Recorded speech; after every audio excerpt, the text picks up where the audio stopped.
और ये जितनी भी भविष्यवाणियां हैं, ये सारी की सारी भविष्यवाणियां सतगुरु रामपाल जी भगवान के ऊपर हैं, इस वर्तमान ईसा मसीह के ऊपर हैं।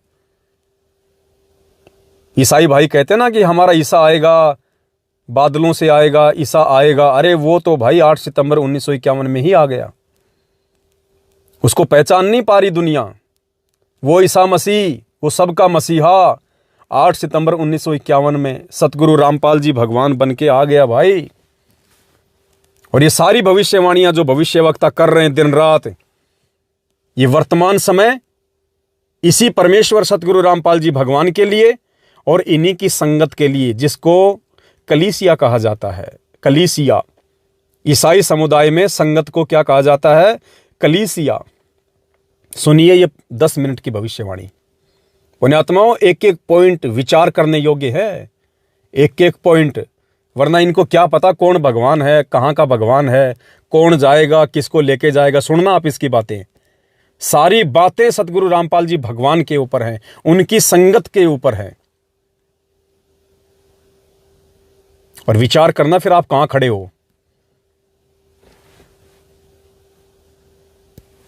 लूका रचित सुसमाचार 21 अध्याय और 34 पद, सावधान ऐसा न हो कि तुम्हारे मन खुमार से, मतवालेपन से, जीवन की चिंताओं से सुस्त हो जाएं। ऐसा न हो कि तुम पर, सावधान ऐसा ना हो कि तुम्हारा मन खुमार से, जीवन की चिंताओं से, बेचैनी से सुस्त ना हो जाए। अर्थात तुम भूल ना जाना अपने आप को, तुम भूल मत जाना इस मिशन को, तुम भूल मत जाना भगत होके तुम्हारा क्या मकसद है, तुम्हारा क्या टारगेट है।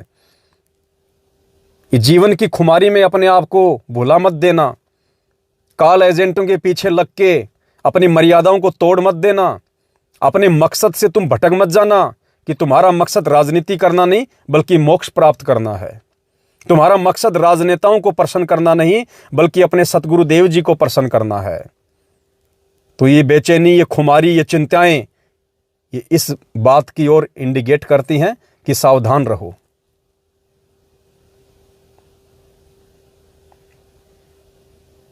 पुण्यात्माओं, एक एक भविष्यवाणी सतगुरुदेव जी और इस संगत के ऊपर है। सुनिएगा। फंदा अचानक आ पड़े जो सारी पृथ्वी के सब रहने वालों के ऊपर पड़ने वाला है। इसलिए जागते रहो और प्रार्थना करते रहो कि तुम आने वाली घटना से बचने। हालेलुया।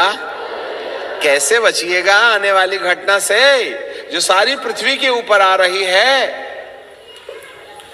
सारी पृथ्वी के ऊपर विपत्ति ऐसे नहीं तो वैसे आना ही आना है, पर तुम्हारे ऊपर भी आ सकती है यदि आपने अपने आप को खुमार और जीवन की चिंता और मतवालेपन से आजाद नहीं किया तो। परेशानी तो पूरी पृथ्वी पे आनी है, इसमें कोई दो राय नहीं है।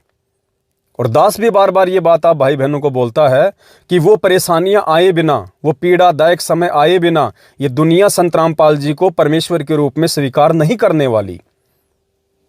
और भविष्यवाणी कह रही है कि तुम्हारे ऊपर भी आएंगी। किनके ऊपर?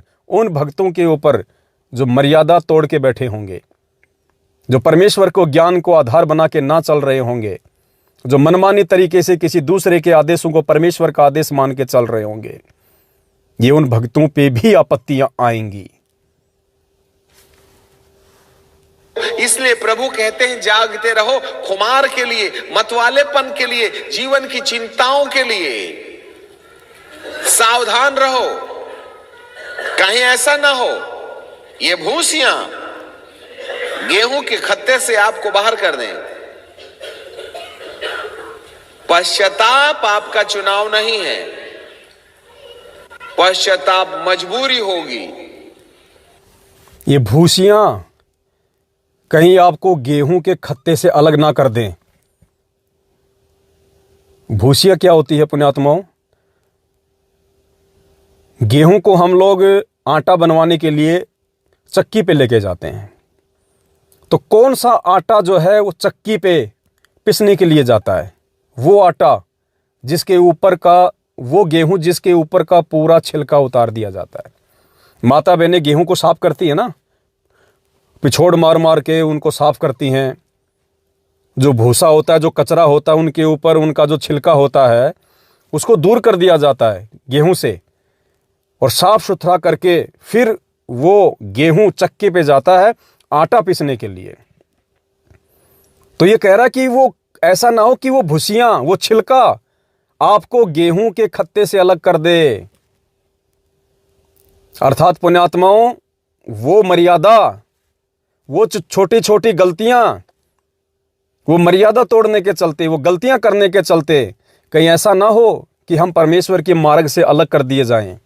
काल के द्वारा, परमेश्वर के द्वारा हम अलग कर दिए जाएं। वो गेहूं बिल्कुल भी चक्की पे पिसने के लिए नहीं जा सकता, नहीं जाता है जिस गेहूं के ऊपर छिलका होता है। तो परमेश्वर के लोक में, सतलोक में, परमेश्वर की गोद में वो भगत बिल्कुल भी नहीं बैठ सकता है। उसके लोक में वो आत्मा बिल्कुल भी नहीं जा सकती है जिसके ऊपर ये कुकर्म रूपी ये कचरा छिलका होता है, जो मर्यादा तोड़ के बैठा होता है, वो नहीं जा सकता।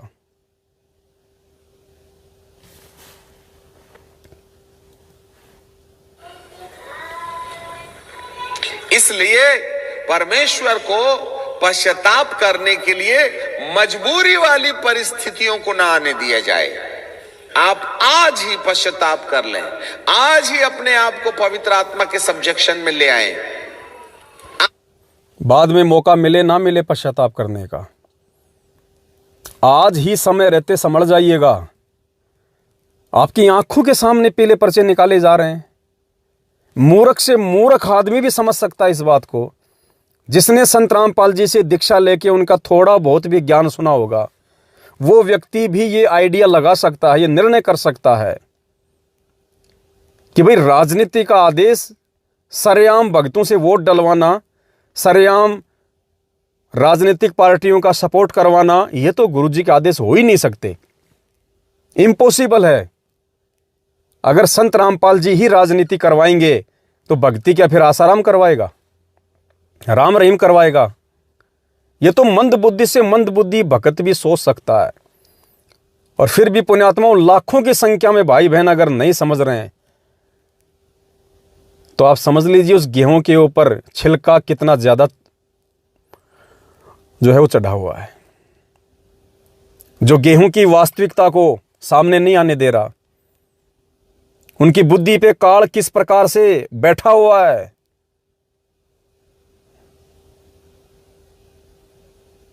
वो लोग नीर खीर का निबेरा नहीं कर रहे, वहां तक उनकी बुद्धि जा ही नहीं रही, ऑफ है। तो शुक्र मनाओ आप सत्सेवक भाई बहन कि परमेश्वर ने समय रहते हमारा वो छिलका उतार दिया अज्ञान वाला, और परमेश्वर ने हमारे को साफ साफ दिखाई देने वाली तत्व ज्ञान रूपी टॉर्च दे दी। आज ही उन तमाम रिश्तों को तोड़ दें जो नाजायज है। आज ही उन तमाम रिश्तों को तोड़ दें जो नाजायज हैं। ये सतलोक आश्रम मैनेजमेंट हरियाणा से रिश्ता नाजायज है, नाजायज। दास का जिस भी भगत भाई बहन का फोन आता, दास सबसे पहले उनको क्या बोलता है कि नाम मत छोड़ो, अगर नाम मिल गया है तो इस मैनेजमेंट को छोड़ दो, क्योंकि ये तुम्हारी मर्यादा तोड़वाता है। तो ये कह रहा है कि उन तमाम नाजायज रिश्तों को छोड़ दो जो तुम्हारे लिए बाधा उत्पन्न करेंगे, तुम्हारे लिए नरक के रास्ते खोलेंगे, सतलोक के रास्तों को जो बंद करेंगे। ये रिश्ते हैं नाजायज। ये कोऑर्डिनेटरों से रिश्ता, नामदान केंद्र वालों से रिश्ता, गुरुदेव के कलयुगी परिवार से रिश्ता, फर्जी आश्रम वालों से रिश्ता, ये नाजायज रिश्ते, नाजायज। और ये नाजायज रिश्ते एक दिन तुम्हारे को भी परमेश्वर की नजरों में नाजायज बना देंगे, नाजायज। ये रिश्ते खत्म करने पड़ेंगे भाई। परमात्मा कहते हैं कबीरा तहां जाइए रह संतन की प्रीत, इष्ट मिले और मन मिले, मिले सकल रस रीत। क्या परमेश्वर के वचनों के अकॉर्डिंग आज मैनेजमेंट वाले जो कुक्रम संगत से करवा रहे हैं, क्या वो मिल रहे हैं? क्या एक भी कर्म परमेश्वर के वचनों के अनुसार ये लोग हमसे करवा रहे हैं? नहीं करवा रहे। ये नाजायज रिश्ते भाई और बहनों तोड़ने पड़ेंगे, वरना समय आने पे काल भगवान तोड़ देगा कमर। उन रिश्तों को जोड़ लें जो जायज है। आने वाली विपत्ति से बचाव हो सकता है। पहले स्वर्गदूत को कहा कि यहेजकेल के 9 अध्याय में कि विपरीत परिस्थितियों के द्वारा जहां कहीं लोग झुलस रहे हैं और वे समझौता नहीं कर रहे हैं, ऐसे समय में उन तमाम लोगों के माथे पर मोहर कर दो जो उन तमाम लोगों के माथे पे मोहर कर दो। एक स्वर्गदूत को यह आदेश मिला कि उन तमाम लोगों के माथे पे मोहर कर दो जो विपरीत परिस्थितियों में जो लोग झुलस रहे हैं, जो लोग सांसारिक रीति रिवाजों से समझौता नहीं करना चाहते और भक्ति करना चाहते हैं। तो परमेश्वर ने कहा कि उन सब के माथे पे मोहर लगा दो। पुण्यात्माओं, ये विपरीत परिस्थितियों में कौन लोग थे जो ये झुलस रहे हैं? ये आज वो भाई बहन जो साथ संगति से जुड़े हुए हैं, क्योंकि मैनेजमेंट के वो कर्म हमारे को अच्छे नहीं लगे, इसलिए हम लोग मैनेजमेंट के साथ में नहीं रह सकते थे। दूसरा, हमें कोई साधन नहीं मिल रहा था कि हम कहाँ जाएं। घर बैठ के वर्तमान में भक्ति हो नहीं सकती। तो परमेश्वर ने साध संगति रूपी एक मंच दिया हमारे को, दास को निमित्त बनाया, सभी भाई बहनों को साध संगति से जोड़ने के लिए प्रेरित किया, उनको सच्चाई बताई, उनको सच्चाई दिखाई। वरना पुण्यात्माओं, आज ये साध संगति से जुड़े हुए भाई बहन, इनको कहीं कोई ठिकाना नहीं था। अगर परमात्मा इनके लिए साध संगति की व्यवस्था ना करता तो ये भक्ति छोड़ के अपने घर पे बैठ जाते ये, क्योंकि इनको केवल परमात्मा चाहिए था, इनको गंदगी नहीं चाहिए थी, इनको राजनीति में आनंद नहीं आता, इनको आरक्षणबाजियों में आनंद नहीं आता, इनको गुंडों की सीबीआई जांच में आनंद नहीं आता, इनको जगत वालों के साथ में रिश्ते बनाने में आनंद नहीं आता। इसलिए ऐसी आत्माओं को फिर परमात्मा ने भक्ति करवाने के लिए साध संगतियां बनवाई परमात्मा ने, और आज वो भाई बहन साध संगति से जुड़ के फायदा उठा रहे हैं। क्योंकि हम लोग मैनेजमेंट के पीछे लगे हुए बाकी लोगों की तरह समझौता नहीं करते कि हम जगत में जाएंगे तो जगत की तरह रहेंगे, भगतों में रहेंगे तो हम भगत की तरह रहेंगे। नहीं, हमें यह समझौता मंजूर नहीं है। परमेश्वर ने जगत का और भगत का 36 का आंकड़ा बताया है। हमने भक्ति करनी है तो परमेश्वर के वचन पे चलना होगा, परमेश्वर के दिखाए गए रास्ते पे चलना होगा। तो ऐसी आत्माओं के लिए परमेश्वर ने आज्ञा दी एक स्वर्गदूत को कि उन तमाम लोगों को एक संगठन में लेके आओ, उन तमाम लोगों को एक छत के नीचे जमा करो और उन तमाम लोगों को जानकारी दो, ताकि वो उन कुकर्मों में ना धंसें, उनको आगे का रास्ता मिले कि आगे हमें क्या करना है। तो साध संगति से आके आज हमें आगे का रास्ता मिला है कि अब हमने गुरु को भगवान मान के ज्ञान आधार से मन में दृढ़ विश्वास रख के कि परमेश्वर शब्द रूप में हमारे साथ में है, हमने उनके आने तक दृढ़ता के साथ भक्ति करनी है। तो आज एक रास्ता मिला। दुख की वादियों में भी प्रभु के साथ चलने में समस्या, कठिनाई, सताव तो झेल रहे हैं, ऐसे लोगों को मोहर कर दो जो घृणित कामों में हाथ नहीं लगाए और घृणित काम वाले उनको सताते रहे, जो दुख के मारे सांसें भर रहे हैं। यहेजकेल 9:4 में उनके माथे पर मोहर कर दो। अर्थात जो घृणित कामों से नफरत करते हैं, कौन से घृणित काम? ये राजनीति, ये घृणित काम है। आप और हम नहीं करते सत्सेवक भाई बहन। तो ऐसी आत्माओं के माथे पे मोहर लगाने के आदेश परमेश्वर के हैं, और ये मोहर कोई और चीज नहीं पुण्यात्माओं, ये साध संगति है। साध संगति से जुड़ के आप सभी भाई बहनों ने अपनी जो एक पहचान बनाई है, एक हमारा जो लोगो है साध संगति का, ये वाला जिसका लोग बहिष्कार कर रहे हैं। क्यों? क्योंकि ये परमेश्वर की मोहर है। जो व्यक्ति इस लोगों के साथ में बना रहेगा, उसकी एक पहचान बनी रहेगी कि ये व्यक्ति समाज के साथ समझौता नहीं करना चाहता, ये व्यक्ति परिस्थिति के अनुसार अपने आप को नहीं डालता, ये परमेश्वर के अनुसार अपने आप को ढालता है। ये व्यक्ति जगत में जाके जगत जैसा नहीं हो जाता, भगत में आके भक्तों जैसा ढोंग नहीं करता। ये व्यक्ति अपने परमेश्वर के प्रत्येक वचन पे चलने वाला है। ये गुरु को भगवान मानने वालों की पहचान है ये लोगो।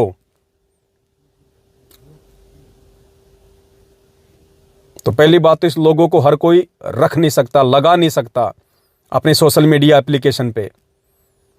और इस लोगों को लगा के भी यदि कोई बकवाद कर रहा है, वो परमात्मा के कहर से वो बच नहीं सकेगा वो। तो ये मोहर है, ये मोहर, ये पहचान है। लोग कहते हैं लोगों से क्या हो जाता है, लोगों से क्या होगा। अरे हमने तो केवल इतना ही कहा कि ये पहचान है, कि ये मैनेजमेंट वालों के पीछे लगी हुई भीड़ का हिस्सा नहीं है। ये लोग, जिन जिन लोगों ने लोगो लगा रखा है, वो मैनेजमेंट के पीछे लगे हुए लोगों की तरह भीड़ का हिस्सा नहीं है। ये लोग नीर खीर का निबेरा करना जानते हैं, ये अपने ज्ञान को आधार बना के आगे बढ़ना जानते हैं। ये पहचान है एक। मैं ये नहीं कहता कि लोगों पार करेगा, पार तो भक्ति करेगी, परमात्मा की मेहर करेगी, लेकिन ये पहचान है। लेकिन कुछ लोग कहते हैं नहीं नहीं लोगों से क्या हो जाएगा। बहुत कुछ होता है, बहुत कुछ होता है। आप रोड पे चल रहे हैं, आपके आगे एक बोलेरो गाड़ी चल रही है नॉर्मल, वो आपको साइड नहीं दे रहा। आप क्या करेंगे, बार बार हॉर्न बजाएंगे, बार बार हॉर्न बजाएंगे, और साइड मिल गई तो उसकी तरफ आंखें फाड़ के देख के जाएंगे ऐसे, साइड में नहीं की गाड़ी, ड्राइवर है तू। और उसी बोलेरो पे यदि पीछे पुलिस लिखा हो, POLICE पुलिस, आप ना तो हॉर्न मारेंगे, और आपको साइड अगर मिल गई तो आगे निकलते वक्त आप आंखें दिखा के नहीं जाएंगे। किसकी बदौलत, सिर्फ लोगों की बदौलत, जो पुलिस का लोगो लगा हुआ था। पुण्यात्माओं, जिन जिन आत्माओं की सोशल मीडिया पे ये लोगो है, और जो जो आत्माएं इस लोगों के साथ इस पुस्तक को जिन्होंने मंगवा लिया है, और जो इस पुस्तक को जो पढ़ेंगे और फिर इस पुस्तक के अनुसार जो चलेंगे, पुण्यात्माओं, काल उनको आंखें नहीं दिखा सकता, काल उनको ठग नहीं सकता। उस आने वाले विनाशकारी समय में काल उन घरों से दूर रहेगा जिन घरों में ये पुस्तक होगी। और मात्र ये पुस्तक रखने से काम नहीं चलेगा, इस पुस्तक में लिखी गई प्रत्येक बात को जो अपने जीवन में लागू करेगा उस विनाशकारी समय के आने से पहले, उन घरों पे काल की नजर नहीं हो सकती। और बाकी लोगों की आप देख लेना क्या हाल होगा।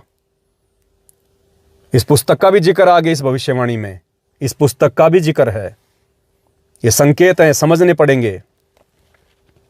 समयों के अंदर कलीसिया पर जो सताव आएगा, जो सताव में भी खड़ा रहेगा, वो परमेश्वर की ओर से मोहर लगाया जाएगा। संगत पे सताव आएगा, कलीसिया यानी संगत।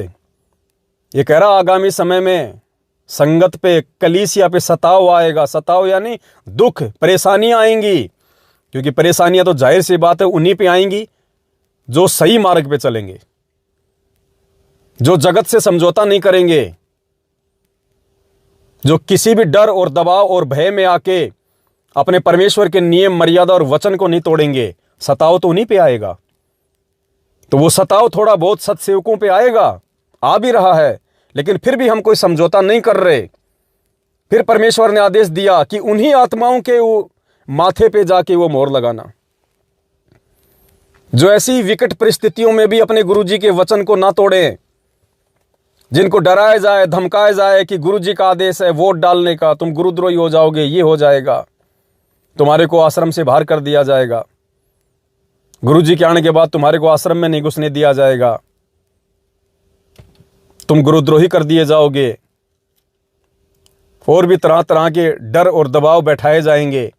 आने वाले समय में जब परिस्थितियां बिगड़ेंगी, सरकारों की तरफ से भी दबाव दिया जाएगा, तरह तरह से फोर्स किया जाएगा। उस समय जो अपनी मर्यादा ना तोड़ेगा, कहते हैं उसके माथे पे ये मोहर लगेगी। तो पुण्यात्माओं, ये मोहर हमारे सत्सेवक भाई बहनों के माथे पे लगी है। किन सत्सेवक भाई बहनों के माथों पे? जिस समय 2014 में कोरोना काल आया था, अच्छे अच्छे लोगों ने भयभीत होके, अच्छे अच्छे भक्तों ने भयभीत होके टीके लगवा लिए, लेकिन हमारे सत्सेवक भाई बहन जो दृढ़ थे, और उसी समय परमात्मा ने दास से अनेकों वीडियो बनवाए, भाई बहनों को समझाया कि ये टीका हमने नहीं लगवाना, हम टीका नहीं लगवा सकते, हम परमेश्वर के बच्चे हैं, इस टीके में गाय का सीरम है, बेजुबान जानवरों को मारा जाता है, उनका सीरम निकाला जाता है, उससे ये टीके बने हैं। हम अपने बचाव के लिए परमेश्वर के अन्य बच्चों की बलि नहीं दे सकते। तो हजारों की संख्या में भाई बहनों ने उन चीज़ों को फॉलो किया और उस समय उन पे सताव आया। सरकार की तरफ से उनको डराया गया, धमकाया गया, तुम्हारे राशन कार्ड छीन लिए जाएंगे, तुम्हारे को ये नहीं दिया जाएगा, वो सुविधा नहीं दी जाएगी, ज़बरदस्ती आके लगाएंगे, तुम्हारे को नौकरी से निकाल दिया जाएगा। तरह तरह के दबाव बनाए गए, डर बैठाया गया। लेकिन जो आत्माएं दृढ़ थी और जिन्होंने टीके नहीं लगवाए, तो देख लो आज क्या है, कुछ नहीं है। ना कोई सुविधा बंद हुई, ना कोई जेल में ठूंसा गया, कुछ नहीं किया गया। बस वो डर था काल का। काल चाहता था कि दबाव में आके ये टीके लोग लगवा लें और पाप के भागी बन जाएं, पाप के भागी। अरे परमेश्वर ने तो हमें जानवरों के चमड़े से बने जूते तक पहनने के लिए मना किया है, तो जानवर के खून से बनी वो टीका हम कैसे लगवा सकते थे?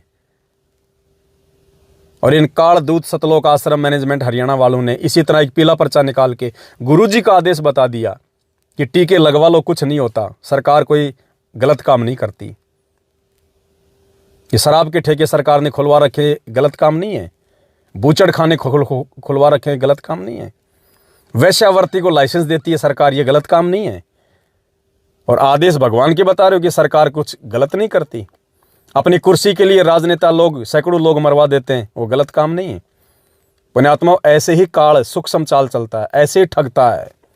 और ठगी का शिकार वो होते हैं जो ज्ञान को आधार नहीं बनाते, जो साध संगति से नहीं जुड़े होते हैं। तो मेहर करी परमात्मा ने हम सत्सेवक भाई बहनों पे। उस समय हमारे ऊपर सताव आया, हमें डराया गया, धमकाया गया, दबाव दिया गया, इधर मैनेजमेंट की तरफ से, उधर सरकार की तरफ से। लेकिन उस सताव के समय में, उस भय के माहौल में भी हम लोग स्थिर रहे, डरे नहीं। अपने गुरुजी पे विश्वास रखा कि नौकरी जाए तो जाने दो, जेल हो जाए तो हो जाने दो, कोई बात नहीं, हम अपने गुरुजी का वचन नहीं तोड़ेंगे। हम अपने स्वार्थ के लिए, अपने जीवन रक्षा के लिए हम दूसरे जानवरों की हत्या में सहयोग नहीं करेंगे। तो कितनी बड़ी मेहर करी परमात्मा ने। आज वो लोग ठगी का शिकार हो चुके हैं और आने वाले समय में उनके शरीर में क्या क्या कॉम्प्लिकेशन होंगे आप देख लेना। आने वाला समय जो बीमारियों का समय है, जो विनाशकारी समय है, आप देखना वो टीके क्या क्या रंग दिखाएंगे जो शरीर की नसों में घूम रहे हैं, वो बैक्टीरिया।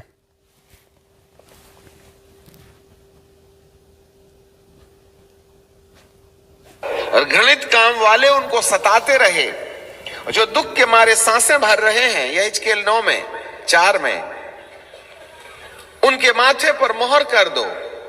अर्थात इन समयों के अंदर कलीसिया पर जो सताव आएगा, जो सताव में भी खड़ा रहेगा, वो परमेश्वर की ओर से मोहर लगाया जाएगा।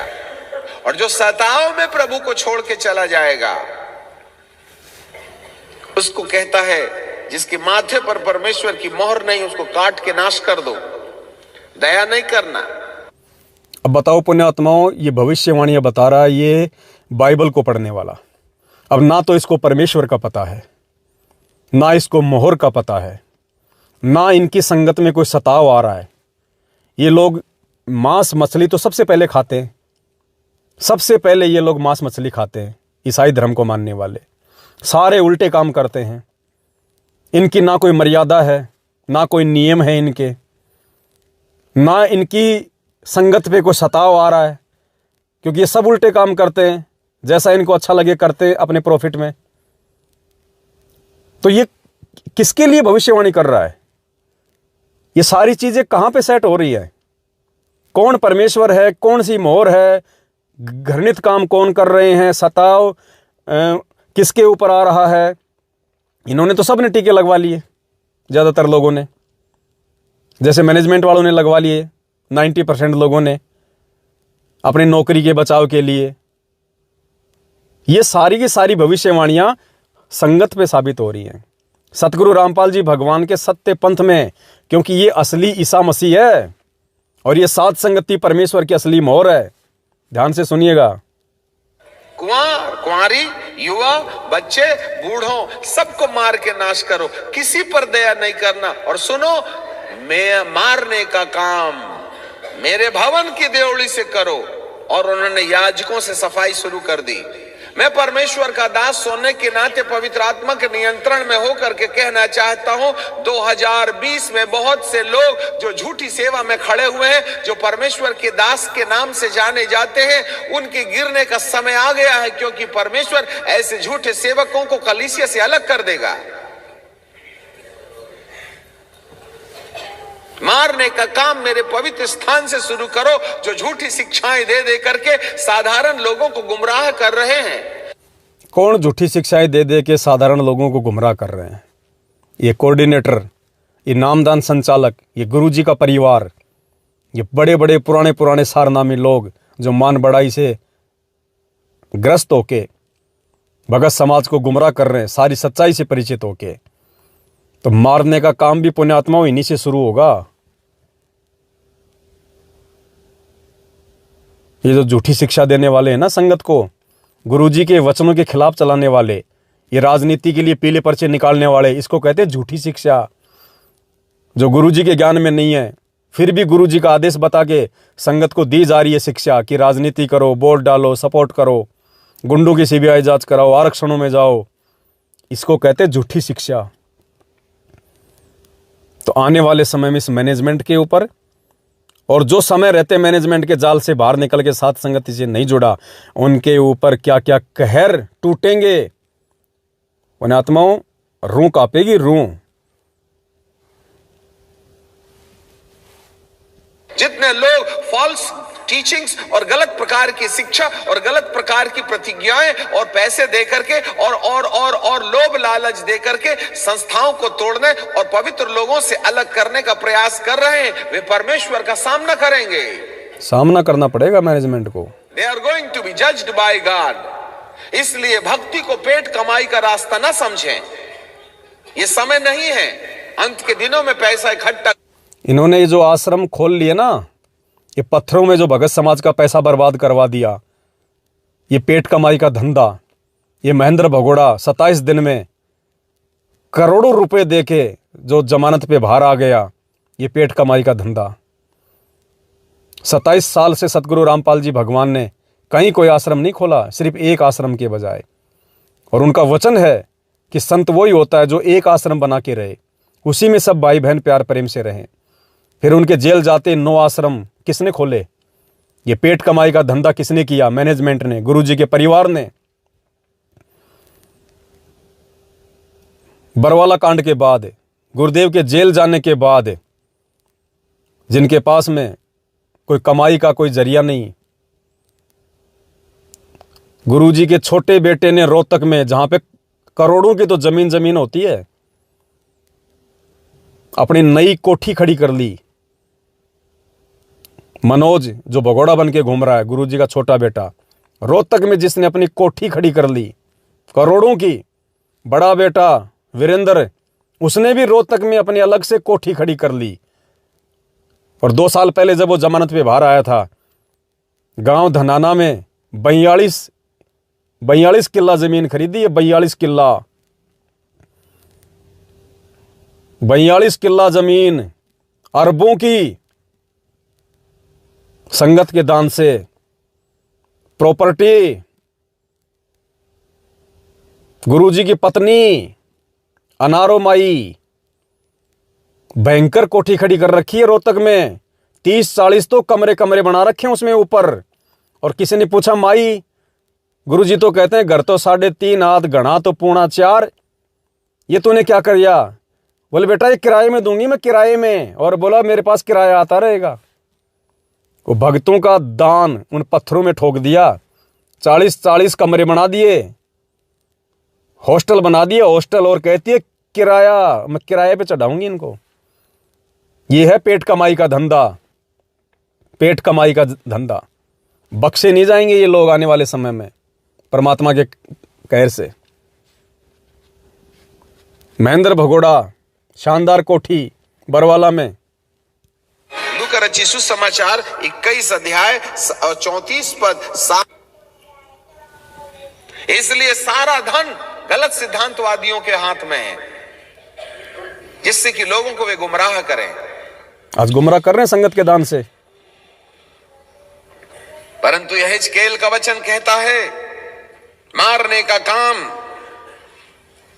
मेरे भवन से शुरू करो। संगत से शुरू होगा ये कहर। पद में लिखा है, बूढ़े, युवा, कुंवारी, बच्चे, स्त्री, सबको मार के नाश करो, किसी पर दया नहीं करना, कोई नहीं बख्शा जाएगा। मनुष्यों के माथे पर जहां चिन्ह मेरे पहले स्वर्गदूत ने लगा दिया है, उसके निकट नहीं जाना। जिसको सात संगति मिली हुई है और जो सात संगति में प्यार और प्रेम से टिका हुआ है, उसके लिए परमेश्वर का आदेश है कि उनको मत छेड़ना, उनको मत छेड़ना। जो सात संगति से जुड़े हुए हैं, जो मेरे वचनों पे चल रहे हैं, जो मेरे लिए हर प्रकार से हर तरह की यातना सहन कर रहे हैं, उनको मत छेड़ना। ये भविष्यवाणियां सतगुरु रामपाल जी भगवान और उनके पंथ के लिए हैं। उनको मत छेड़ना और बाकी को काटो सबको, चाहे बच्चा, बूढ़ा, स्त्री, औरत, कोई भी क्यों ना हो। पुण्यात्माओं, ये मजाक नहीं हो रहा। आने वाले समय में पश्चाताप करने के लिए तुम्हारे पास में आंसू नहीं होंगे, जो आज समय रहते आंख नहीं खोलेगा। इनके माथे पर परमेश्वर की मोहर है। क्या आपका नाम मेमने की किताब में है? क्या आपके माथे पर परमेश्वर की मोहर है?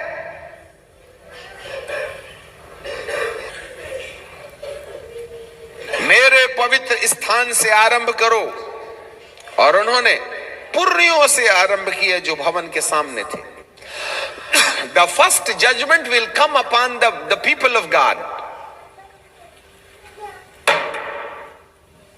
सबसे पहला न्याय पादरियों के ऊपर से आएगा, मैनेजमेंट के ऊपर से, कोऑर्डिनेटरों के ऊपर दे से, रहे हैं, जो लोगों को सत्य पथ से भटकाने का प्रयास कर रहे हैं, राजनीतियां करवा के, जो सुसमाचार में मिलावट कर रहे हैं, उनका समय खत्म हुआ।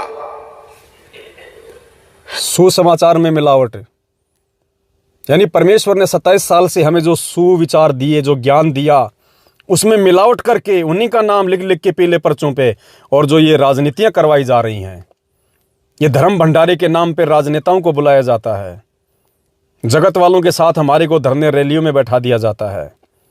ये सुसमाचार में मिलावट होती है। सुसमाचार में मिलावट यानी परमेश्वर के आदेश और उनके ज्ञान में मिलावट। जो वचन के अनुसार खड़े रहेंगे, जो आत्मा के भय में चलेंगे, सात जो संगति, पवित्र आत्मा के संरक्षण में अपना जीवन चलाएंगे, सात संगति केवल वाले वे ही सरवाइव करेंगे। वो ही बचे रहेंगे भाई। जो वचन पर खड़ी कलीसियां हैं, वे बची रहेंगी। वचन पे खड़ी कलीसियां, वचन पे खड़ी हुई जो संगत है, वो ही बची रहेगी। तो वचन पे आज कौन खड़ा है? ये घटिया राजनीति कौन नहीं करता? सत्सेवक, सात संगति वाले। गुरु को भगवान मान के भोग कौन लगा रहे हैं? वचन पे कौन टिके हुए हैं? सात संगत वाले। पुण्यात्मा, एक एक शब्द इस परमेश्वर के मार्ग में है, एक एक शब्द है। केवल इनको समझने की आवश्यकता है, इन भविष्यवाणियों को। और इनको समझेगा भी वही जो परमेश्वर का प्यारा होगा, जो वास्तव में अपने आत्म कल्याण के लिए इस मार्ग में जुड़ा होगा।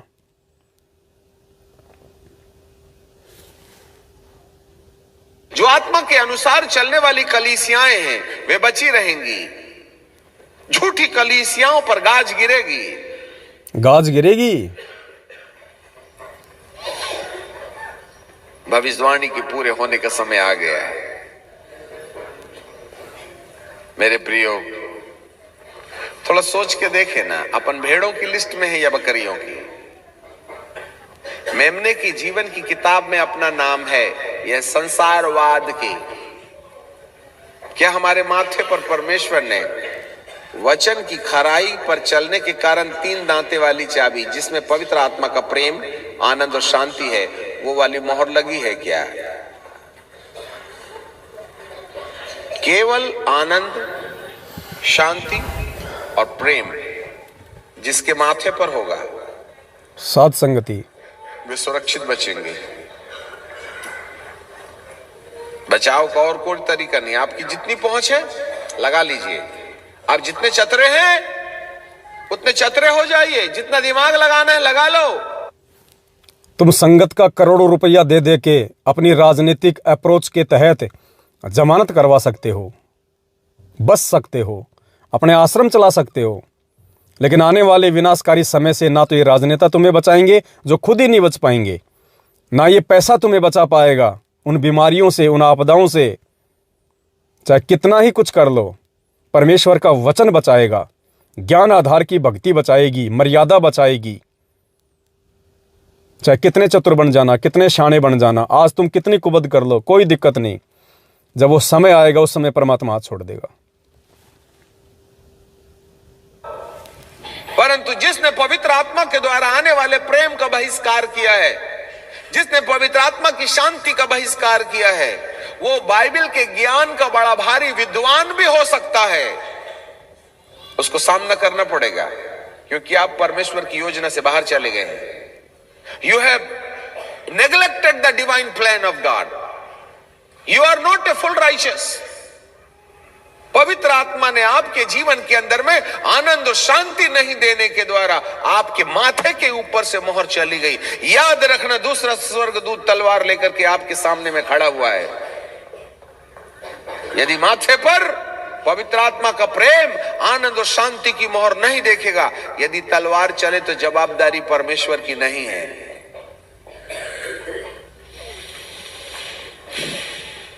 हालेलुया। प्रभु को एंटी क्राइस्ट का साम्राज्य लाने की कोई जोर जबरदस्ती नहीं है। क्या करें, मेरे लोग नहीं सुनते ना। मेरे कितने प्रचारक हैं, जिसको भी मैं अंगूर की बारी का, जिसको मैंने अंगूर की बारी दी थी ना, उससे अंगूर लेने के लिए मैंने भेजा था। अंगूर की बारी के ठेकेदारों ने मालिक के भेजे गए नौकरों को मारा। मालिक के भेजे गए नौकर जो इन आश्रमों के ठेकेदार बने हुए अंगूर की बारियों के, मालिक ने इनको समझाने के लिए साथ संगतियां चलवाई, वीडियो बनवाए, इन तक संदेशे पहुंचाए, लेकिन ये इन्होंने हमें मारा, पीटा, गालियां निकाली कि तुम गुरुद्रोही हो। अपने स्वार्थ के लिए इन लोगों ने ऐसा सब कुछ किया और मार पीट के हमारे को चुप कर दिया गया। बार बार हमने प्रयास किए, फिर इन्होंने उस परमेश्वर को भी मारा। आज ये परमेश्वर को भी मार रहे हैं। कैसे? उनके वचन को तोड़ के, परमेश्वर की शिक्षाओं को तोड़ के, परमेश्वर के बच्चों को गुमराह करके आज ये परमेश्वर को भी मार रहे हैं। दूसरे को भेजा, उसको भी मारा। तीसरे को भेजा, उसको भी मारा। मालिक सोचा ये ठेकेदार मेरे बेटे का आदर करेंगे, तो उन्होंने कहा, ठेकेदारों ने, यही है मालिक, बाप का बेटा, इसको भी मार डालो तो बारी हमारी हो जाएगी। आए तमाम कलीसियाओं को अपने कहने वालों, कलीसिया तुम्हारी नहीं है, मेरे मालिक की है। मेरे मालिक ने अपने वचन और अपने अभिषेक के द्वारा इंसान को इस्तेमाल करके अपनी कलीसिया बनाया है। यदि कोई याजक किसी कलीसिया को मेरी है बोल करके दावा करता है, तो वह परमेश्वर का सामना करेगा। आज ये संगत के ठेकेदार बन गए। ये लोग अपने इशारों पे संगत की मर्यादा तोड़वा रहे हैं, नंगा राजनीति का नाच नचवा रहे हैं, हर प्रकार से मनमानियां कर रहे हैं, भक्तों में जगत वालों का समावेश कर रहे हैं।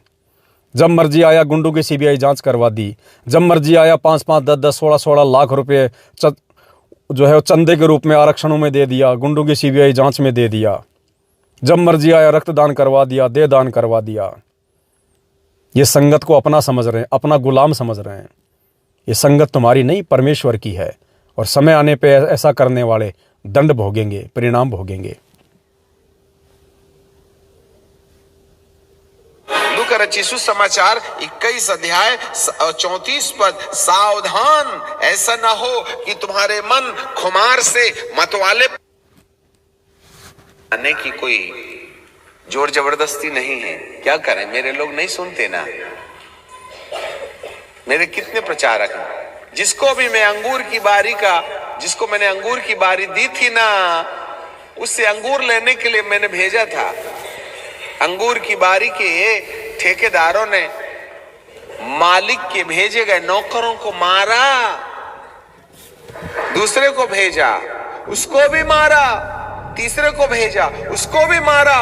मालिक सोचा ये ठेकेदार मेरे बेटे का आदर करेंगे, तो उन्होंने कहा ठेकेदारों ने, यही है मालिक, बाप का बेटा, इसको भी मार डालो तो बारी हमारी हो जाएगी।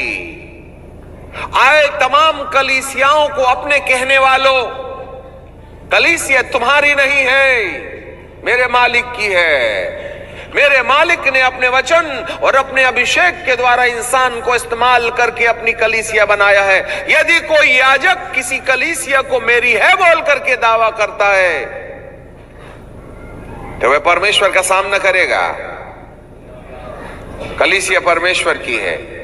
हर इंसान को याजक लोग उस तरीके से बनाएं जिस तरीके से खुदा ने बनाने की मनसा अपने मन में रखी हुई है। उसके मन को समझो। परमेश्वर आपको कलीसिया को किस दिशा में ले जाने के लिए बोल रहा है। यदि थोड़ी सी परमेश्वर के विचारों को समझो कि वो परमात्मा संगत को किस दिशा में ले जाने की सोच रहा है, किस दिशा में ले जाने की बोल रहा है, और तुम किस जो है वो गड्ढे में लेके जा रहे हो। इनसे बेचारों से कुकर्म करवा रहे हो। ये नादान भगत भाई बहनों को जल्दबाजी में कोरोना में नाम दीक्षा दिलवा के इन फर्जी जो है दीक्षा प्रणाली से,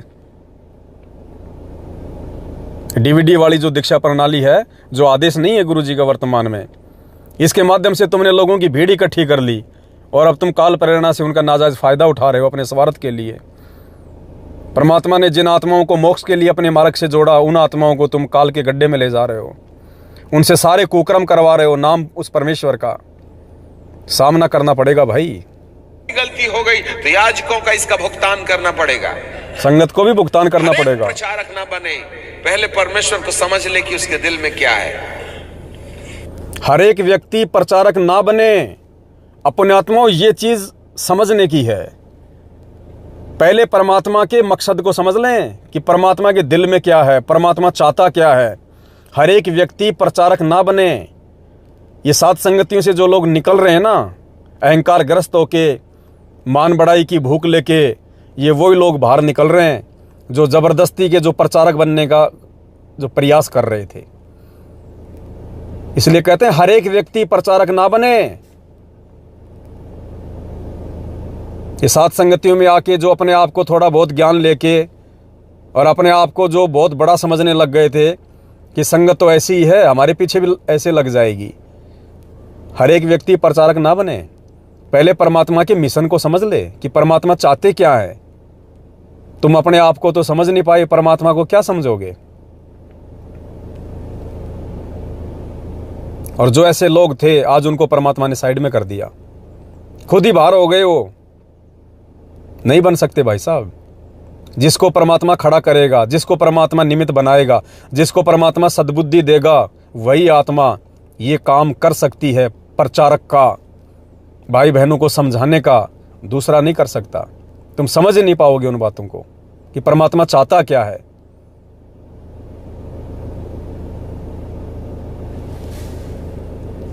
नहीं तो वे ज्यादा मार खाएंगे। खा रहे मार। अभी समझौता का समय खत्म हो गया। मेरे प्रियो, परमेश्वर के दिल की बात समझें। परमेश्वर के सामने कांपें, थरथराएं, डरें कि परमेश्वर तुम्हें सद्बुद्धि दे। आने वाली विपत्ति में प्रभु की बात नहीं सुनने वाले को वह छोड़ देगा। वह कुछ समय तक कष्ट जरूर आने देगा। ये कष्ट इसलिए है कि लोग मन फिराएं। ये कष्ट इसलिए है कि अपना नाम जीवन की किताब में लिखाएं। ये कष्ट इसलिए है कि अपने माथे पर मोहर लगवाएं, जिससे कि मुझे अनंत काल के लिए तुम्हें मृत्यु के गड्ढे में छोड़ देने के लिए छोड़ना ना पड़े। वरन इस पश्चाताप की बेला में मैं हर एक को अवसर दूंगा। तुमने मेरे प्रेम की एक तरफा किताब में नहीं पढ़ा तो ठीक है, कम से कम दो तरफा वाली किताब से सीख लो और मन फिरा के मेरे पास आ जाओ। क्या कह रहे परमेश्वर? तुमने मेरी प्रेम वाली एक तरफा किताब से अगर नहीं समझा है तो कम से कम दो तरफा वाली किताब से पढ़ लो, समझ लो और मन फिरा लो, अपनी बुद्धि को चेंज कर लो और आ जाओ साथ संगति में, सही रास्ते पे आ जाओ। अब एक तरफा किताब कौन सी है, दो तरफा किताब कौन सी है? एक तरफा किताब से अगर नहीं समझे तो फिर परमात्मा मौका दे रहे हैं दो तरफा वाली किताब। अब ये एक तरफा वाली किताब कौन सी है? परमेश्वर का ज्ञान, गुरु जी के सत्संग जो 27 साल से दिए मालिक ने, कि अगर तुम मेरे सत्संगों से नहीं समझ पाए, मेरी संगति करके नहीं समझ पाए, तो कम से कम मेरी दो तरफा वाली किताब से समझ के मन फिरा लो। दो तरफा वाली किताब कौन सी? साध संगति। कि अगर तुम मेरे सत्संगों से नहीं समझ पाए, नहीं जान पाए, नहीं मुझे पहचान पाए, नहीं तुम मेरा मकसद समझ पाए, नहीं तुम दूसरों की चाल को समझ पाए, तो कम से कम मैंने जो दूसरी किताब जो शुरू करवाई है, दो तरफा वाली किताब साध संगति जो मैंने शुरू करवाई है, कम से कम साध संगति से जुड़ के वीडियो देख के उनके विचार सुन सुन के ही अपना मन फिरा ले कि क्या सही और क्या गलत है, मैं भगत हूं, मुझे क्या करना चाहिए क्या नहीं करना चाहिए। कम से कम उससे ही अपना मन फिरा ले और सही दिशा में वापस आ जा। तो मैं तुम्हें अपने साथ ले चलूंगा। उसके दिल में आप में से किसी को भी यहां छोड़ने का मन नहीं है। आप में से हर एक को वह अपना साथ ले जाना चाहता है। अब देखो पुण्यात्माओं, ये बातें कि उसके दिल में आप में से किसी को भी यहां छोड़ने का मन नहीं है, वो सबको अपने साथ लेके जाना चाहता है। अब बाइबल में क्या है? ईसाई धर्म में कौन है जो सबको साथ लेके जाना चाहता है? कोई संत है? कोई इनमें कोई इनका कोई पंथ है? इनका कोई गुरु है? ईसा मसीह के बाद कोई गुरु था ही नहीं, 2500 साल हो गई, कोई गुरु नहीं था। तो कौन है वो जो सबको अपने साथ लेके जाना चाहता है? साथ लेके कौन जाएगा? जो वर्तमान में है, वो किसी को नहीं छोड़ना चाहता। यहां पे ये सारी भविष्यवाणियां सतगुरु रामपाल जी भगवान और उनके पंथ पे हैं कि वो परमेश्वर जो 8 सितंबर 1951 को आ चुका है, ईसा मसीह, वो 27 साल से ज्ञान दे दे के और वो सबको यहां से अपने लोक में लेके जाना चाहता है। अब बता दीजिए, ईसाई धर्म में कौन है जो सबको लेके जाना चाहता है? कोई है नहीं, तो लेके क्या जाएगा? तो परमात्मा तो सबको लेके जाना चाहता है सतलोक में, लेकिन कोई जानने को तैयार नहीं है। सब लोग उल्टे कर्मों में फंसे हुए हैं। कोई सही बात कहे तो कोई मानता नहीं है। 27 साल से गुरुजी ने दुनिया को ज्ञान दिया, कितने लोग समझे? 20-30 लाख भगत हैं टोटल, 30 लाख मान लो लास्ट। ये तो डींग मारते हैं मैनेजमेंट वाले, 2 करोड़ 3 करोड़, क्यों? इनको तो राजनीति करनी है। पूरी दुनिया का 0.5%, 1% भी नहीं, 0.5 यानी आधा प्रतिशत भी संगत नहीं है दुनिया की जनसंख्या की तुलना में। 27 साल से भगवान समझा रहा और फिर भी लोग नहीं समझे। तो पुण्यात्माओं, आज कम से कम 7 संगतियों में तो कितने प्रतिशत जुड़े हुए हैं संगत की तुलना में? 10-15% भाई बहन। तो ये मौका दे रहा है परमात्मा लोगों को सुधरने का। नाम तो परमात्मा सबको देगा, पूरी दुनिया को देगा, जो आएगा उसको देगा, ज्ञानी अज्ञानी सबको देगा। लेकिन पार कौन होगा? जो अंत तक मर्यादाओं में टिका रहेगा, वही आत्मा पार होगी। तो जाएंगे वही सतलोक में जो आज परमेश्वर का वचन नहीं तोड़ेंगे, ये घटिया राजनीति वाला खेल नहीं खेलेंगे, ये देखा देखी में भेड़ चाल में नहीं चलेंगे, आंख नाक कान खोल के जो पहले लोगों की बातों को ध्यान से सुनेंगे फिर निष्कर्ष निकालेंगे, वही आत्मा सतलोक जानने के लायक बनेंगी। और उसकी रिहर्सल करवा रहा परमात्मा साध संगति से, छांट छांट के परमात्मा उन अच्छी अच्छी आत्माओं को छांट छांट के, जो मैनेजमेंट के पीछे लगी हुई थी, उनके कुकर्म देख रही थी, उनकी आत्मा को शांति नहीं थी, संतोष नहीं था। फिर उन्हें लगा कि यार ये मैनेजमेंट वाले तो बिल्कुल ऐसे ही सारे काम उल्टे कर रहे हैं, यहाँ तो हंसों की खुराक नहीं, यहाँ तो बगुलों की खुराक है। फिर वो साध संगति की वीडियो देखने शुरू किए, साध संगति में आना शुरू किए, उनको लगा कि वास्तव में यहाँ से सही काम हो रहा है। फिर वो साध संगति से जुड़े। तो पुण्यात्माओं, साध संगति से परमात्मा अपने हंसों की छटनी कर रहा है सतलोक के लिए। इसलिए पहली किताब से नहीं सुधरने वालों, वह दूसरी किताब जारी करता है। पहली किताब से नहीं सुधरने वालों, अब ये दूसरी किताब जारी करता है परमेश्वर। पुण्यात्माओं, हर एक भविष्यवाणी के अनुसार ये सारा काम हो रहा है। ये ना सोचना कि ये पवन दास ने छाप दी पुस्तक। पवन दास की औकात नहीं, मैं तो आप जैसा 2 कोड़ी का जीव हूं। ये शब्द इस पुस्तक में जो शब्द है वो परमेश्वर के हैं। ये बुद्धि परमेश्वर ने दे के लिखवाई है किताब। इसलिए एक किताब से ना समझने वालों दूसरी किताब से समझ लो। ये अंतिम मौका है भगत समाज को, अंतिम मौका। ज़्यादा समय नहीं हमारे पास में, 1.5-2 साल का समय है, मुश्किल से 1.5-2 साल। ये 2024 लास्ट मान लो आप, 2024। सुधर जाओ, इस पुस्तक को पढ़ लो, मंगवा लो, और जो परमात्मा का क्या मकसद है, परमात्मा का क्या टारगेट है, क्या मिशन है, उसको समझो इस पुस्तक को पढ़ के। बाद में मौका नहीं मिलेगा, नहीं देगा परमात्मा बाद में मौका। अगर एक किताब से नहीं समझे, अगर परमेश्वर के सत्संग रूपी उस बुक से यदि हम नहीं समझे, तो ये दूसरी किताब जारी की है परमात्मा ने। ये दूसरी पुस्तक जो है ये जारी करवाई है परमात्मा ने। पुण्यात्माओं, ये मौका नहीं मिलेगा, रोएंगे हम फिर। बाद में चिल्लाते रहना, पश्चाताप करते रहना, कोई फायदा नहीं होगा। जब आज भगवान मौका दे रहा है तो आज हम आंख बंद करके बैठे हैं। अरे गुरुजी की पुस्तक है भाई, गुरुजी का ज्ञान है इसमें, लिखी मैंने है, तो क्या हुआ इसमें? क्या आज मैनेजमेंट पुस्तकें नहीं लिख रहा? गुरुजी तो जेल में बैठे हैं, पुस्तकें कौन लिख रहा है? क्या आप उनको नहीं पढ़ रहे? दुनिया को नहीं दे रहे पढ़ने के लिए? क्या हुआ? ये पुस्तक भी अगर लिख दी गई तो पढ़ तो लो, इसमें क्या है? तुम्हारे काम की चीज है तो रख लो, नहीं छोड़ दो। जब तुम 2 टाइम की रोजी रोटी के लिए दुनिया भर की बकवास तुम पढ़ सकते हो, पुस्तकें तुम अपने बच्चों को ला के दे सकते हो स्कूल में, कॉलेज में, अपने आत्म कल्याण के लिए तुम ये पुस्तक पढ़ने से शर्मा रहे हो, डर लग रहा तुम्हें। ये डर तुम्हें खा जाएगा फिर एक दिन, अगर नहीं संभले तो, डर से बाहर नहीं निकले तो अगर एक किताब से नहीं समझे परमेश्वर के सत्संगों से, तो ये दूसरी किताब उसी भगवान ने जारी करवाई है। 82 73 84 95 60 ये दास का व्हाट्सएप नंबर है। इस पे अपना पूरा पता, पिन कोड नंबर सेंड कर दो, पढ़ लो इसको।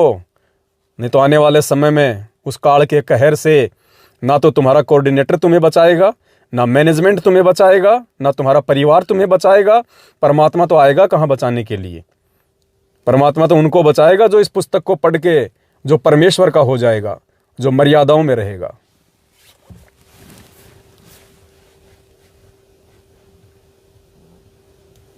लूका रची सुसमाचार आप में से हर एक को वह अपना साथ ले जाना चाहता है। इसलिए पहली किताब से नहीं सुधरने वालों, वह दूसरी किताब जारी करता है। सफेद घोड़ा, लाल घोड़ा, काला घोड़ा, पीला घोड़ा। कम से कम अब तो पश्चाताप कर लो। इसके बाद भी यदि तुम मानने के लिए तैयार नहीं हो, तो प्रभु कहेगा अब मैं और कोई उपाय नहीं कर सकता। तुम्हारा उपाय नीचे तुमने खुद कर लिया। मैं किसी को भी नरक नहीं भेजूंगा, आप खुद नरक जाने का रास्ता तय करेंगे अपनी ढिठाई के कारण। हो रहा ही राजनीति कर करके नहीं पा करके आपने कभी भी परमेश्वर को वैल्यू नहीं दिया। जैसे आदम ने परमेश्वर की वैल्यू नहीं दिया, इसलिए अदन के बगीचे के बाहर निकाला गया, वैसे ही परमेश्वर के पुत्र यीशु का अनुग्रह जो हमारे लिए धार्मिकता है, और पवित्र आत्मा का अनुग्रह जो प्रेम, आनंद और शांति है, इसका बहिष्कार करने के कारण तुम भी स्वर्ग से निकाले जाने की दशा में पाए जाइएगा। तो इसका जवाबदार मैं नहीं। आदम ने फल खाया, भुगतान तो करना पड़ेगा।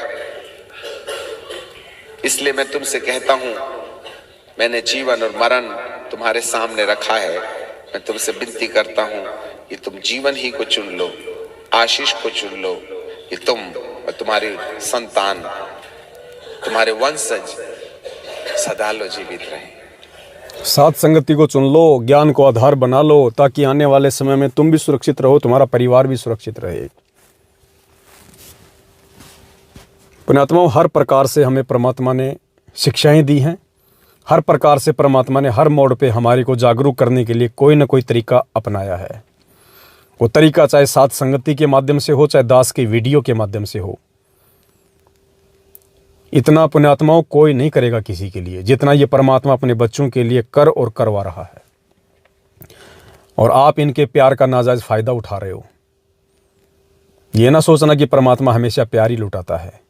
ये वही परमात्मा है जो त्रेता युग में हिरण्याकुश की छाती फाड़ी थी नरसिंह रूप धारण करके। ये ना सोचना कि खाली ये प्यार ही प्यार करता है। जब भगत नहीं सुधरता है तो फिर ये भस्मासुर की तरह फिर उसको जला के भस्म भी कर देता है।